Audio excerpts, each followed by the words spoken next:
Hi, Inventor Club leaders. Hello. It's Naveen here. And I'm Alex. And we're the community team here at littleBits. Welcome. Welcome back for some of you. Welcome to your first call. Happy New Year. Yeah. Today's call is all about leaping into the new year. So happy 2018. We haven't spoken to you live since last year, which is crazy. Back in November, actually. Yeah, back in November because of the holidays. So we're so excited to see the inventions rolling into the Invent platform. Remember that your clubs, in addition to meeting and inventing, which is awesome, we want to see as a community what you're inventing. It not only is a way for your inventors to celebrate what they've done, but it also inspires other inventors, gives them ideas for how to remix something, and is a good forum for feedback. So make sure you're having your inventors share their inventions on your club page. Alex, the agenda for today. Yeah, so let's start out with a brief outline of what today is going to look like. So number one, we will run through some updates and things happening in the Bitosphere.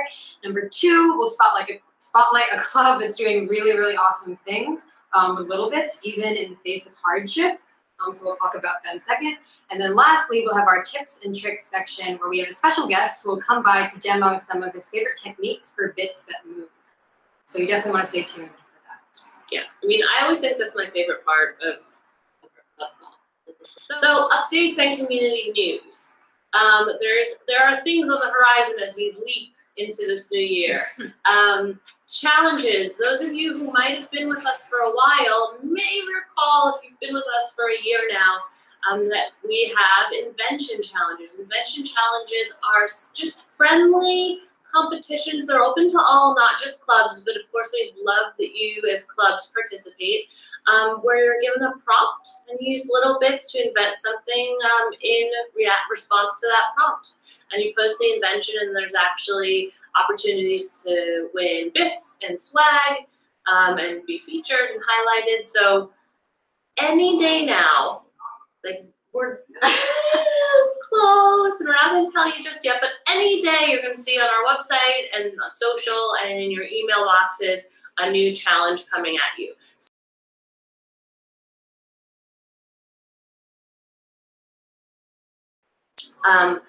Also on the horizon, maybe a little bit later, but those of you who are club leaders and also educators, either formally in the classroom or in informal education spaces like after-school spaces, we will be bringing back ambassador programming, which is an opportunity to work with, if you're an educator, to apply to work with us around a product, around a program. So that's coming up later this spring. So we did one pilot of it last spring, and it was so successful that we're working on bringing it back for you again this spring.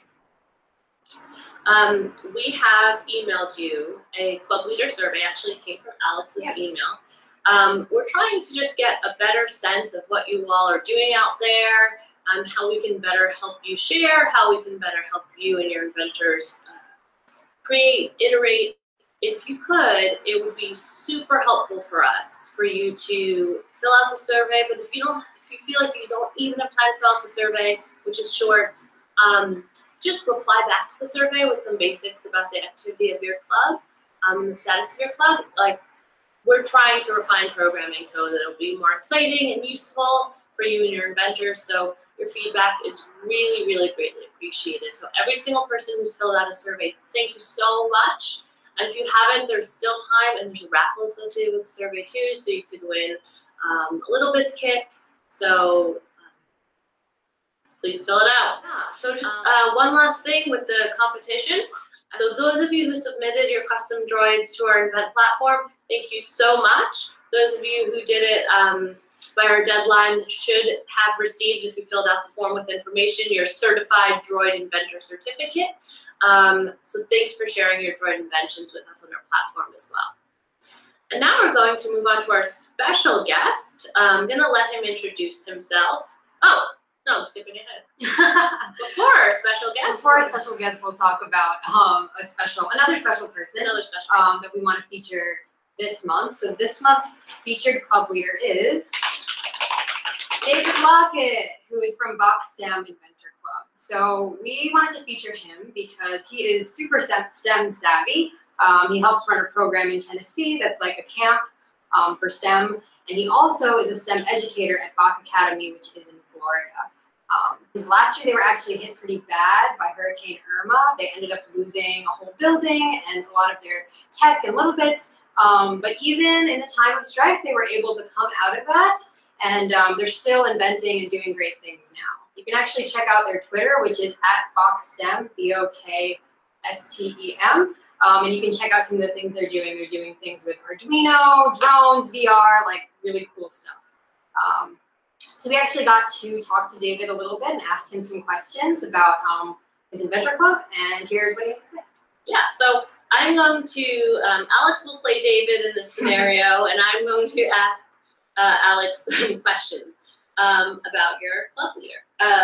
So tell us about a littleBits invention that your inventors created that you think is really cool, and what inspired these inventions. So my inventors created a Lego parts mover. It keeps your Legos moving so that you never run out of random pieces.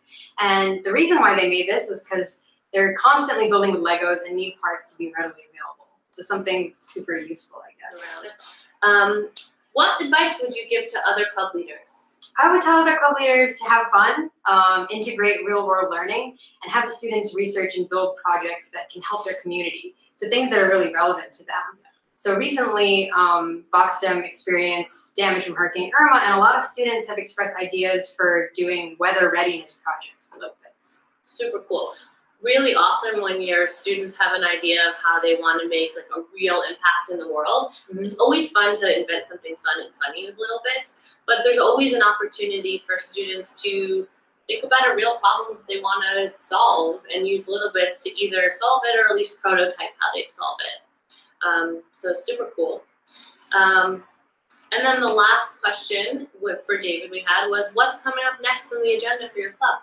So David said, our students are using the engineering design process to design and prototype littleBits inventions that integrate solar energy and composting projects, which is super awesome. I mean, I think they're starting to work with sustainability things, which is like a really cool thing to get your inventors into. Yeah. So. Awesome. Thank you to David and BoxStem for inspiring us, especially when you had a lot of problems at the end of last year. The fact that you're still moving forward and inventing is really inspiring. And I'll just say one note from my background as an educator. For those of you who are club leaders that are educators, often giving students a real world context or a problem that they have to solve is a really great way to get them using the bits and thinking creatively. Sure. So now we're up to our other special guest that I was so excited to introduce that I jumped ahead. I'm going to let him introduce himself. He works here at littleBits headquarters in New York. We're going to invite him on camera.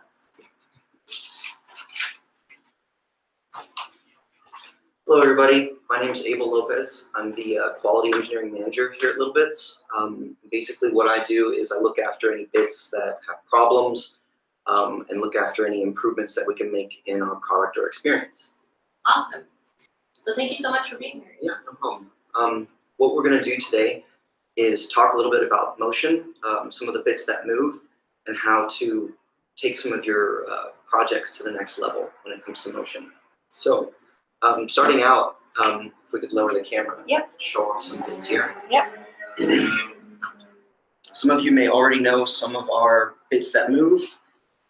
We have 4 that move. There are some others that do, but it's a lot, the motion is a little bit smaller. Okay, so our 4 main bits that we have are the DC motor. Hopefully everybody knows or has experience with one of these. They're some of our most used bits. What they do is they have a rotational motion. We have our fan. This is also a rotational type motion that will give a gust of air that will move feathers or move some of your other inventions. Then we have the servo bit. This is a servo motor that will either oscillate or rotate, depending on the setting. And then we have vibration motor, which in the construction of the vibration motor, really it's all about rotation with a weight that translates the motion into randomized motion. So what we're going to do today is do a couple of tips and tricks, an invention with our servo bit. Just to talk about some of the more generalized types of motion that there are. There are 4 basic types of motion. There's linear, which is moving from point A to point B. Reciprocating, which moves back and forth between those points. We have rotational, which is like many of our bits, basically moving around in a circle. And oscillating, which either swings from side to side or goes up and down in a certain period. So let's now show some of the supplies that we need for our little project. Our project is going to be a launcher. Essentially, we are going to convert some of the rotational energy in the servo bit to linear motion. So here we have is a piece of cardboard. It's about 18 inches by 5 inches. We have some balsa wood. You can get balsa wood in sets like these. We'll be using 2 pieces. Yeah. Then we have 3 of our bit arms. You may see these in some kits like GGK and Blue Room and some other kits like that. I think it's in Steve's set too. So, Abel, question: is balsa wood pretty light, right? Yes, it's very and light. that's one of the reasons why you choose that. Right. It for its shape and its lightness and its ease to work with, we chose balsa wood. Cool. Once we see the project, how it comes together, we'll also talk about different variations that you can make on this. You could use some cardboard pieces and things like that. Then we have a number of fasteners here. We have some thread forming screws. And we also have a servo accessory there. Let's move on to our bits that we're going to use. So we've got a battery, a power. In this case, it is a P4 that comes on our Droid Inventor kit. You can also use a P1. We have a slide dimmer and our servo motor. And as you can see, I've attached it to one of our other accessories there, the mounting board. Then we've got masking tape. This is actually a piece that we use in our Droid Inventor kit as well. It's kind of an optional thing that you can use in this kit. It's a little bit for ease of use, but you can use a bunch of other solutions for what we're going to do. Then we have a zip tie. And I believe that's everything. So really, there are 3 different subsystems to this launcher. We have a rail, which will be made out of the cardboard. We have our bits, and then we have an arm that'll be made out of these 3 arms. So I'm going to get started on our first piece. Our first piece is going to be a rail. It's what is going to transmit the linear motion from one end to the other. We'll use one of our balsa wood blocks to basically measure out the sides of this rail. So what you need to do is put the balsa wood in the center of the cardboard and fold up in a lot of different along the length. And it doesn't have to be too precise, and we'll get into that later. You can also use a ruler or something to score this cardboard, so it would make it a lot easier than what I'm doing right now.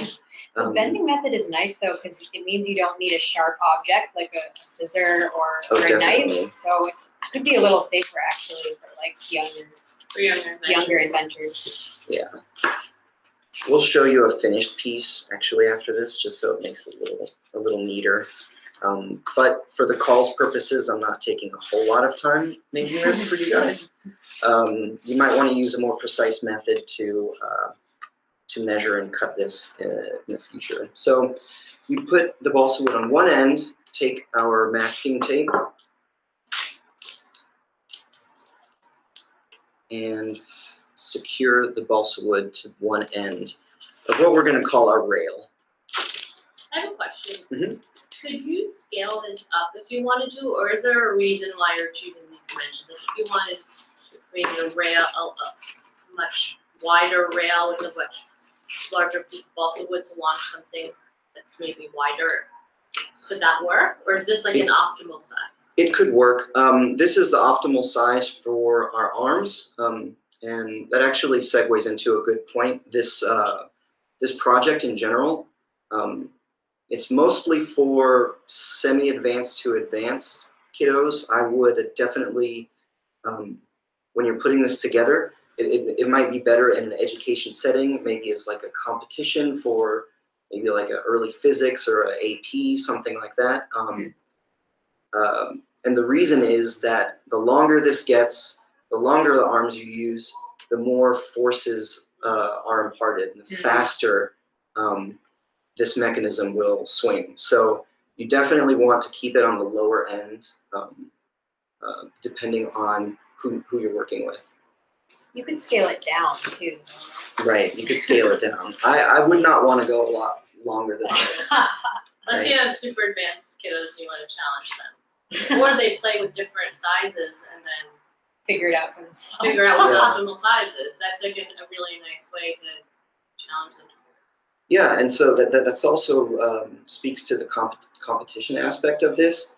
You could let some of your young engineers design in whatever they need to do to make this launcher go the furthest or the fastest, or something like that. Yeah.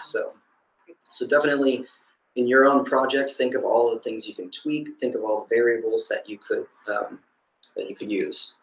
So then we're going to take our droid body, and like I said, you could use a lot of different things for this. You could use another piece of balsa wood. Essentially what it's going to do is hold our servo motor on the side, but we'll get to that a little bit later. So take your masking tape and affix the body to the rail. And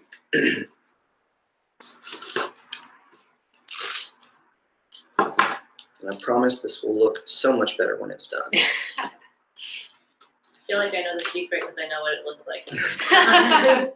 Okay, so there's your rail.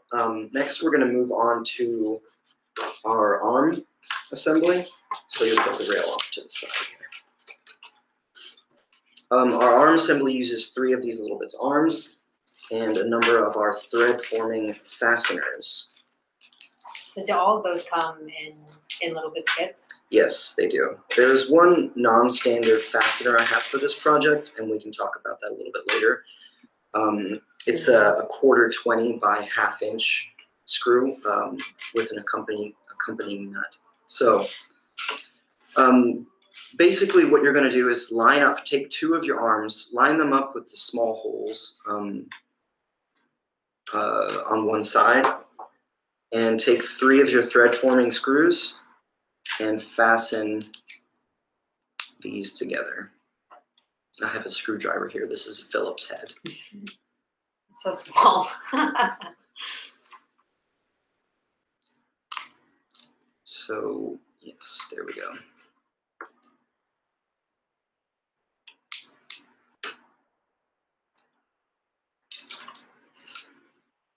This is the problem with live action projects. It never really goes the way you want.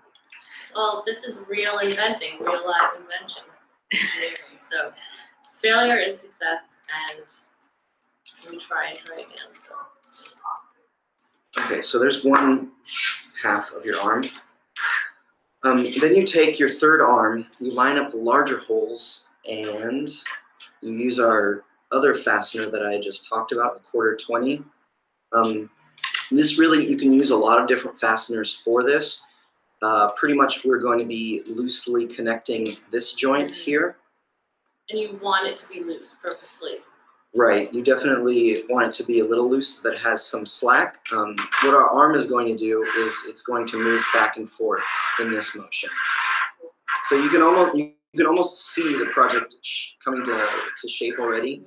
This side is rotating and this side is moving in a linear way.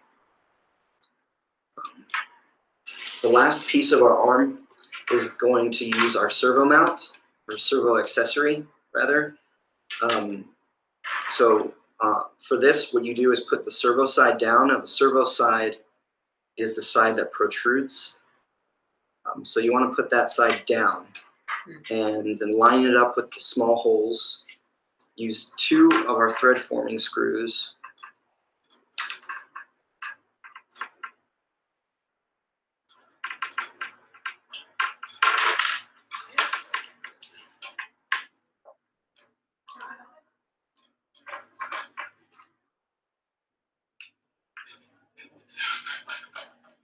Fasten them down. Abel, what gave you the idea of doing this? Like, how did this come about? Oh, we all get to play around with all these toys and bits at littleBits, and even though I'm the quality person, I'm constantly making little toys and things like this around the office. So somebody might have seen one of my toys, and that's pretty much why I'm here. So there's our arm. The last thing of the arm assembly is taking our second piece of balsa wood, lining it up with one of our thread forming screws. And to make this assemble a little easier, I've got a washer as well, just so that it doesn't slip through the large hole on the other end of our arm. And the balsa wood is very easy to assemble. Oh, wow. You can almost press it in. Right. So this is how the movement is going to work once our launcher is completed. Okay, so there's our arm. Now the last section is our bits circuit. So right, I'd already introduced this. We've got a battery, power, P1 or P4, slide dimmer, and our servo motor. And you want to put the servo motor into the turn mode, if you can see. So you want to turn the switch downwards in turn mode instead of swing. Okay, now I'm going to show you the finished assembly. There's only a couple of other little things you would want to do to attach this to our base. Let me go ahead and move that to the side.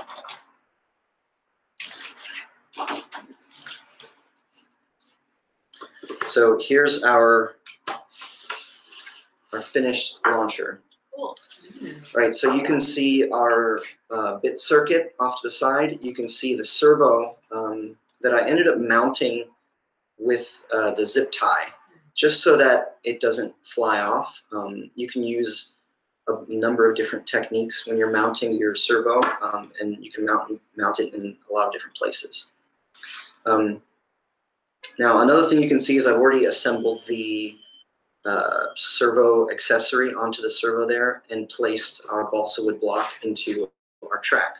I'm just going to take that apart to show you how it should come together.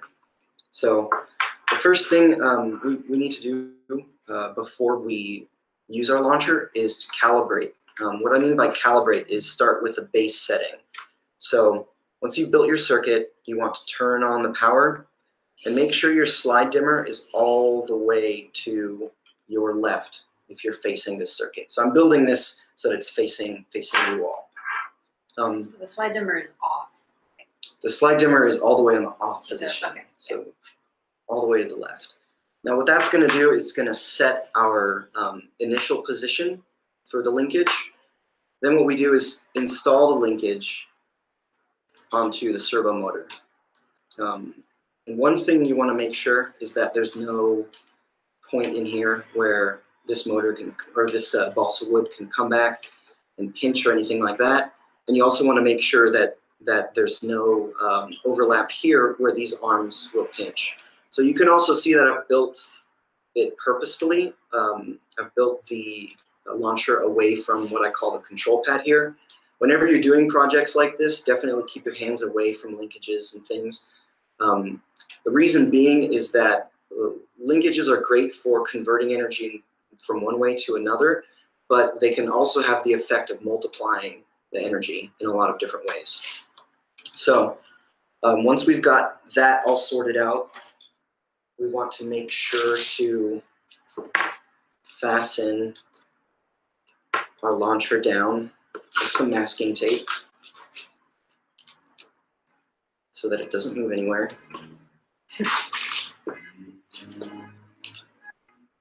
So I'm just using 4 pieces of tape, 2 on each side here. Right. Then slowly, what you want to do is calibrate the other end. So the slide dimmer and the servo can rotate enough for it to come off of the track. So slowly, you want to push the slide dimmer out so that we reach the end of the what's called the stroke of the machine.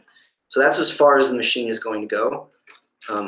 What you want to do is take another piece of masking tape and mark it off on your slide dimmer. Yeah, otherwise the slide dimmer will be allowed to go forward a little bit more, and this whole assembly will come backwards. Oh, okay. So then test out your slide dimmer, and you can see the effect of translating our rotational motion to linear motion. And even without launching anything, you can use this as a mechanics demonstration. This is very similar to what is inside car and motorcycle engines. It's similar to a piston moving up and moving down. So now to the fun stuff. We have a couple of things to launch. One question, Abel, before you get onto the super fun stuff.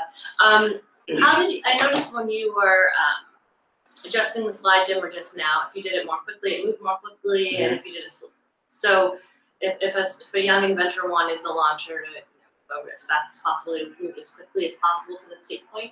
Right, and you can use other types of inputs for the circuit. You can use a button, or you can use the twisty dimmer. I'm not sure exactly what it's called. It's just the dimmer. The dimmer, not slide dimmer, but just dimmer. Or a bunch of other inputs that will change the speed. So really what's happening is it's running from 0 volts to 5 volts on the slide dimmer, and the faster you can get the circuit to reach 5 volts, the faster this arm will come out. So also if you're doing customization, one thing to note is that this arm generally has to be longer than this arm. This is the driving linkage. And in terms of linkages in general, this is what's referred to as a 3-bar linkage. You can go and research 3-bar or 4-bar linkages, and maybe even have a small geometry lesson to teach those kids how exactly they're going to use geometry when they grow up. Okay, so I've got a little car in here, and Alex, I think you can just do the honors on that side. So we can see. Yay! Okay, ready? Set, go. Make sure to use something that's going to be soft or not terribly dangerous when you're launching. Yeah, There's a ping pong ball. Definitely don't want any blades or anything. Right, so that's basically it. That's how the little kit works. Well, it's not a kit. Invention. So yeah, like I said, you can use this for physics demonstration, geometry demonstrations, competitions, and things like that. Yeah, I could see little kids, while this is a more advanced project, if they worked on it with a club leader's mentorship, then having a really fun time, sort of racing cars or making ping pong balls go the fastest. And it's really cool to have them, I think, do some trial and error too, if they're old enough to sort of have just a challenge of how you're going to make a launcher. Well, this was super interesting, Abel. We have one question. It's kind of more in general for us, I guess, for community. And they loved so much seeing your demonstration, they want to know, is this going to be in the lessons library? So the answer is, we record these club calls, and so we post them on our YouTube channel because we have club leaders all over the world. Not everyone can join live. So if you search on YouTube, littleBits Inventor Club Call, this is our January 2018 edition, you'll be able to rewatch and even show your students or your young inventors how to make a launcher. So thank you so much, Abel. I can also take a photo of it and then post that into our club resources. Yeah. That way it's easier. So we could do both. So you'll have video, and we'll add to our club leader toolkit document that you should all have. And if you don't know what we're talking about, please shoot us an email. Okay, guys. Well, Abel, thank you so much for coming on and doing that spot for us. And we hope we'd love to see your clubs try to do this and post on the event platform. Yeah, we'll show Abel and we'll see Yeah. how you made it even better. Yeah, we can race. Yeah. Bye. Thank you. Bye, Abel. All right, so we're gonna move on with our club call. I hope you liked that. I thought that was really, really awesome seeing not only how you can convert motion, but also just seeing, how you can invent something that's not a particular project from a box, but just like thinking about how the bits work, how motion works, and inventing something that's completely original and all your own. I like this in particular too, just because the materials are things that are pretty easy for you to find and get. So it's definitely really accessible for all of you guys to try. Yeah, and I think kids love launching things, and so I think they have a lot of fun with this. We really want these calls to be informative for you, but also to be targeted to specifically what you want to hear about or know. So we always sort of ask, like, what do you guys want to know about? And it can be about particular bits. It can be about particular inventions. It can also be about pedagogy, like what are best practices for using littleBits with my group of 25 kids. I have this kid or that kid. We're happy to do a variety of different tutorials and tips and tricks. Remember you can email us, post on the Facebook Club Leader closed group. Yeah, we actually heard from one of you, Maureen, I think, actually told us last month that she wanted to hear more about Arduino and Makey. So we're going to definitely put that on the docket for a future club call. Yeah, so definitely we want your feedback on what is in the club calls. Just some closing things. Again, fill out the Inventor Club survey. If you haven't already, it's super useful for us, and there's a raffle attached to it. You have like another week to complete it. If you haven't seen it, it's in the Facebook group and you have an email. Definitely keep an eye out for the upcoming challenge, which is coming literally any day now. Any day now. Anything else? So we want to, we always say we want to see your students, your young inventors, and in your own inventions on our Invent platform. So we understand also that sometimes, the upload process asks you to fill out a lot of steps. But the most important thing is showing visuals and sharing descriptions of your invention and showing the circuit. So we want to really encourage you to upload your inventions. If you can put the step-by-step process in for other people to remix and iterate on, that's awesome. But also, if what you or your inventors can do is take a photo of the invention, a photo of the circuit, and a brief description and name it, and just upload that. That's also really helpful, because even by looking at the circuit in the photo or video is always better to sort of see it in action. Other inventors can just get inspired and can also learn from that. So don't feel like you have to fill out every step to share with us. We want to see what you're creating. No invention is too small or too little. Or too novice, so even for your young inventors, please have them share their inventions. Yeah, and that's all for this week's and this month's rather community call.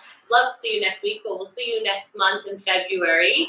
Thanks for joining in, and again, we're going to post this on our YouTube channel, so you can watch this call and all our previous calls. Search littleBits Inventor Club Call on YouTube. All right, bye y'all. That's it.